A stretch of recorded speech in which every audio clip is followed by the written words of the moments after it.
But obviously, when you find your problem solution fit, you're not going to be only one solving that problem. So let's take a look at the competition next. One key element of finding a good position for your startup is your competition. And I don't want you to think about the competition just as companies who do the exact same thing as you do, because you have to think broader. Think about all the alternative actions your ICP can take instead of buying from you. So the question to actually ask yourself is, what can my best fit customer, my ICP, do when he encounters a problem we are solving? Because the most frequent answer to that question is going to be nothing. Oh no, I have a backache. What will I do? Nothing. I just have a backache. It's not painful enough to solve at the moment. I have a to-do list of 27 points. I don't have time to figure out my backache problem. It's gonna probably become painful in 10 years, and at that point it might be too late. But right now, I'm not feeling the pain. I'm not buying from you. And same goes for enterprise sales. The status quo really is the biggest enemy you have, because 60% of the deals end in no decision, because it's simply difficult to make a choice to change something. It's easier to just do the things you always did, even if you did them poorly. So to close a deal, you really need two things. One is urgency. So your ICP must actually do an action. And two, differentiation. Your ICP must choose you over your competitor. So if you feel like you can't compete with competitors, if your competition is getting more traction than you are, but you have the better product, if you're losing market share against competitors, watch on, because I'll be sharing my advice on how to become the no-brainer choice for your best fit customer. And we'll start by dissing your competition. Now, the easiest way to find something that people want from software is to find a market gap in your industry. Oh, and by the way, if you do like the content, subscribe.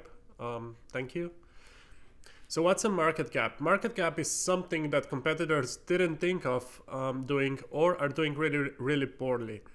So if you take Tesla's example, while Tesla is making headlines with all the electricity bullshit, and their mission and vision, they're really good at that. But the reality is that they came onto the market with an existing product, so something that customers already knew, cars, and there are a lot of cars already out there, a lot of competition. There are luxury cars like Ferraris, Porsches, Lambos. There are fast cars like Nissan Skyline. There are cheap cars. Cars for people who just want to be taken from point A to point B. Tesla found that there is a market gap in there, because there is no cars for people who want gadgets in their cars. People love gadgets. People love smartwatches. People love smart whatever. And now they have a smart car with Tesla, because instead of a steering wheel, you get a 32-inch big screen TV, basically, right? So that's the market gap that existed. And when we weren't able to produce cars like that 20-30 years ago, because we didn't have the option to put 32-inch LCD screens in the cars. Technology made that possible, right? So with markets, with technology evolving itself, the technology evolving opened up a new market gap. And same with AI. AI opened a ton of new opportunities, a ton of new ways of doing things, faster ways of doing things. And what you're looking for is such a market gap. If you want to make it big, you need a market gap in your industry. So what you're looking for is, what does the competition do poorly so that I can do better? And it can be real easy to find such a gap. Basically, if you're selling SaaS software, all you need to do is take a look at the reviews on Capterra or G2 and find what people are complaining about. So if a ton of people say, this software is really good, but the onboarding for the team was really painful, that gives you a gap. Same goes for B2B enterprise. You can easily spot a gap by talking to people who are involved in the buying process, right? They can give you insights into why they are looking at certain competitors and what those competitors are doing really well and what they're not so happy about. The not so happy about is where you can compete. You can turn that into your differentiation. And you need to take that into the extreme, right? That means, if let's say people are complaining about the onboarding process of Salesforce, and you want to compete with Salesforce, and you want to have a good software which might not be as good as Salesforce. It might not have all the features and everything else, but it will have the best possible onboarding process for the team.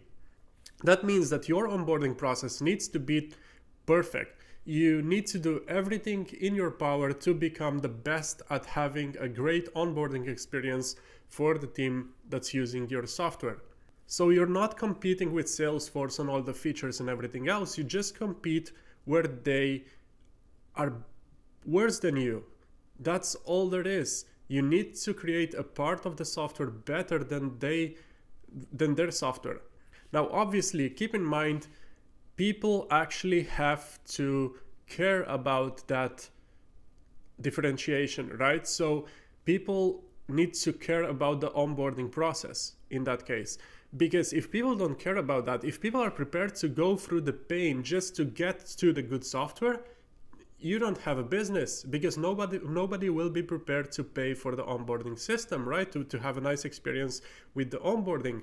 What you need is a market gap that people actually care about. And if people care about it, usually it's going to be in reviews, because people complain about things that they care about, or it's going to be mentioned somewhere in the sales process. You just need to dig a bit deeper and have maybe a bit more personal relationship with people involved in the buying process, so that they can actually give you an insight into what the competition is not doing so well. Now, once you have those complaints mapped, you can simply use those complaints to build your differentiation, right? So the first thing you need to ask yourself is, can we even fill the gap? Are we able to fill that gap? Are we able to do the software that has, an incredible onboarding? And the second thing is, do customers really care about that? And is there enough customers that are complaining about that market gap? Because as we found in the last video, you might become the best at something, but if that something doesn't provide a value that people are prepared to pay for, you're just creating another product that will end up, on the shelves, not being sold, just like 70% of startup products that fail because they don't reach product market fit. Now, once you have a market gap that people are prepared to pay for, like people are prepared to pay for Teslas, which are crap cars, but they have gadgets in, right?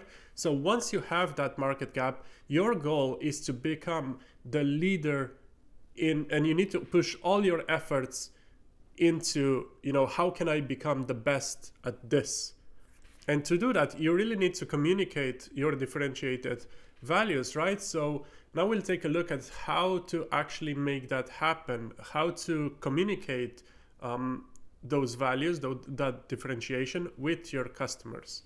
Now, good communication starts with a good marketing strategy. Based on your ICP, you need to define your marketing strategy and create content around that differentiation. About 80% of content should be around that differentiation. You need to make it your mission. You need to make your ICP understand that if they want the best they need to come to you. They'll only get it from you. And you can charge a premium price for that. Now, what that means is that you need to structure your marketing materials, your website, your brochures, your lead magnets, to tell the same story, to show that you're the best at whatever X is. Same with the product. Your product needs to deliver, but your product is still part of your communication. It's still part of that same story, that experience. If you're claiming something, your product must be, walking that talk. So you need to be communicating your differentiation in your product as well. And this is why I'm saying that we should be really building value first startups, because when you have something that's unique, when you have that unique value, it's then easy to create a product around that value, because the product will just tell the same story